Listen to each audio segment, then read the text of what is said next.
Buenas noches, soy María Virginia García Hernández y asisto a la Facultad de Salud como alumna de la Licenciatura en Herbolaria y Fitoterapia de la Universidad Virtual del Estado de Michoacán.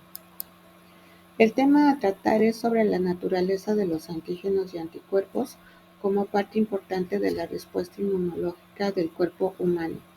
Tiene como objetivo conocer las funciones y estructuras de los antígenos y anticuerpos, así como los mecanismos de respuesta del sistema inmunológico. Como bien sabemos, el sistema inmune defiende al organismo de agentes patógenos, radiación y toxinas que causan enfermedades. Utiliza mecanismos de respuesta del sistema inmune innato y del sistema inmune adaptativo que los detiene y los elimina.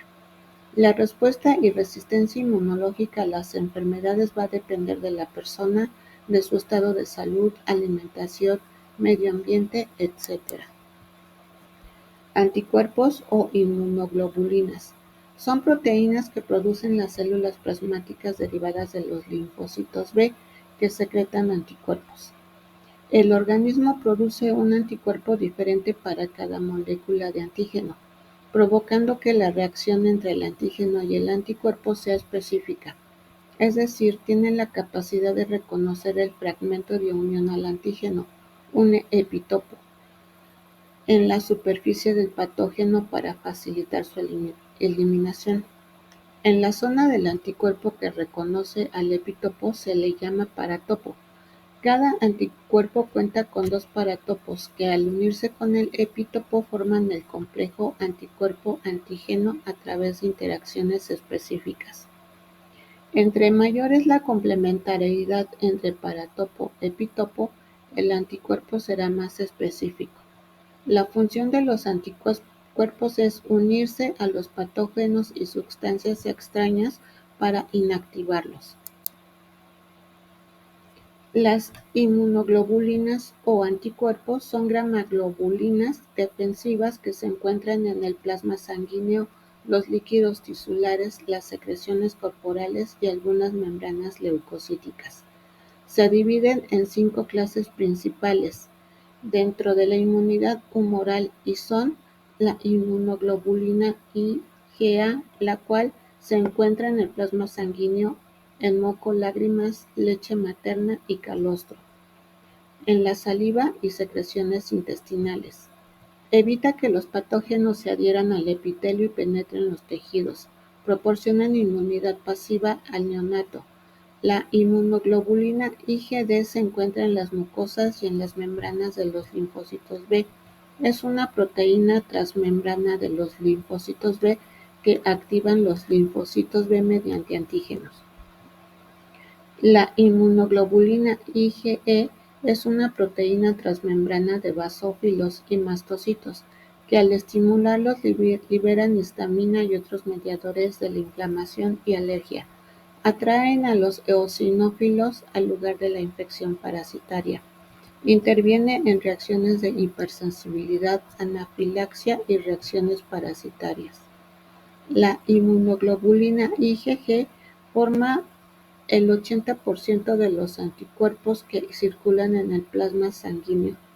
Facilitan la fagocitosis, predominan en la respuesta inmune secundaria y tiene actividad antitoxina. Atraviesa la placenta y brinda inmunidad temporal al feto. Incluye los anticuerpos anti-D del grupo sanguíneo Rh. Median la citotoxicidad celular dependiente de anticuerpo. Por último, la inmunoglobulina IgM forma el 10% de los anticuerpos que circulan en el plasma. Es una proteína transmembrana de linfocitos B, receptor de antígeno. Se encuentra en el plasma sanguíneo y la linfa. Este anticuerpo se secreta en la respuesta inmunitaria primaria. Tiene capacidad de aglutinación y fijación de complementos. Incluye las aglutininas anti-A y anti-B del grupo sanguíneo ABO. Los tipos de acción de los anticuerpos son: neutralizan los antígenos. La reacción entre un antígeno y un anticuerpo neutraliza las toxinas de virus o bacterias y evitan su adhesión a las células del cuerpo. Inmovilización bacteriana. Los anticuerpos se forman contra antígenos de cilios o flagelos de bacterias móviles. La reacción antígeno-anticuerpo inhibe su movilidad y limita su diseminación. Aglutinación y precipitación de antígenos. Los anticuerpos tienen dos o más zonas de unión para antígenos. La reacción antígeno-anticuerpo se produce por aglutinación de varios organismos patógenos. Estos son ingeridos con mayor facilidad por las células fagocíticas. Activación clásica del sistema de complementos por los complejos antígeno-anticuerpo y por último, facilidad de la fagocitosis. La región axial del anticuerpo atrae a los fagocitos cuando los antígenos se han unido en la región variable del anticuerpo. Antígenos e inmunógenos.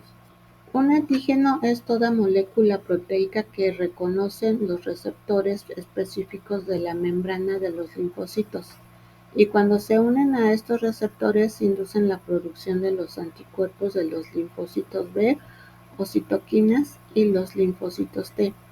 Cabe decir que los antígenos no inducen respuesta inmune, y es importante mencionar que todos los inmunógenos son antígenos, pero no todos los antígenos son inmunógenos. Un inmunógeno es toda molécula extraña al hospedero. Puede ser proteica, lipídica, de ácidos nucleicos o polisacáridos. Tiene la capacidad de inducir una respuesta inmunológica específica cuando es reconocida por los receptores de los linfocitos T y B que activan la producción de clones de linfocitos T y B. Debe cumplir con los requisitos de inmunogenicidad, y estos son: ser reconocido como extraño al organismo, tener elevado peso molecular y presentar un grado mínimo de complejidad bioquímica. Los inmunógenos que tienen una mayor presencia son las proteínas y los polisacáridos. Los aptenos son moléculas que por su naturaleza química o tamaño no pueden inducir una respuesta inmune por sí sola, pero sí es capaz de hacerlo cuando se une a una molécula proteica llamada portadora. La respuesta inmune produce anticuerpos contra la molécula conformada por el apteno y la molécula portadora. Los tipos de antígenos que podemos encontrar son los antígenos naturales. Estos se encuentran en la naturaleza y pueden provenir de agentes patógenos de células animales, como los grupos sanguíneos, o de los alimentos como proteínas de cacahuate o nuez, o de artrópodos como las proteínas de ácaros y también del polen. Los antígenos artificiales provienen de la unión de una proteína inmunogénica con un apteno, como en el caso de la penicilina, que puede convertirse en apteno cuando se une a las proteínas en la superficie celular de un individuo, generando antígeno novo, reconocido como antígeno extraño, provocando hipersensibilidad. Los antígenos sintéticos se generan por síntesis química en laboratorio. Con ellos se producen vacunas sintéticas. Los autoantígenos son los antígenos propios. No son reconocidos como extraños por los anticuerpos. Por ejemplo, el autotrasplante de célula madre o médula ósea. En este caso ayuda a disminuir el rechazo inmunológico. Los haloantígenos son antígenos que provienen de la misma especie pero de un individuo distinto, como los antígenos de los grupos sanguíneos. En este caso, las moléculas MHC se comportan como haloantígenos e impiden la transfusión sanguínea o el trasplante. Los xenoantígenos provienen de individuos de diferente especie, como en el caso del trasplante de una válvula cardíaca porcina a un humano. Por último, los antígenos timoindependientes activan los linfocitos B sin la colaboración de los linfocitos T, y los antígenos timodependientes activan los linfocitos B foliculares en órganos linfoides secundarios. Producen la reacción de centro germinal y linfocito B de memoria. En conclusión, los anticuerpos responden a la presencia de antígenos que se encuentran en la membrana de las bacterias, virus, hongos y en células cancerosas, con el objetivo de eliminarlos e impedir la presencia de enfermedades. Los antígenos tienen una gran relevancia porque a nivel médico los laboratorios producen vacunas que se utilizan para desencadenar una respuesta inmunitaria sin causar enfermedades. Tiene como objetivo ayudar al organismo a reconocer y a responder al antígeno, generando inmunidad contra enfermedades como la viruela.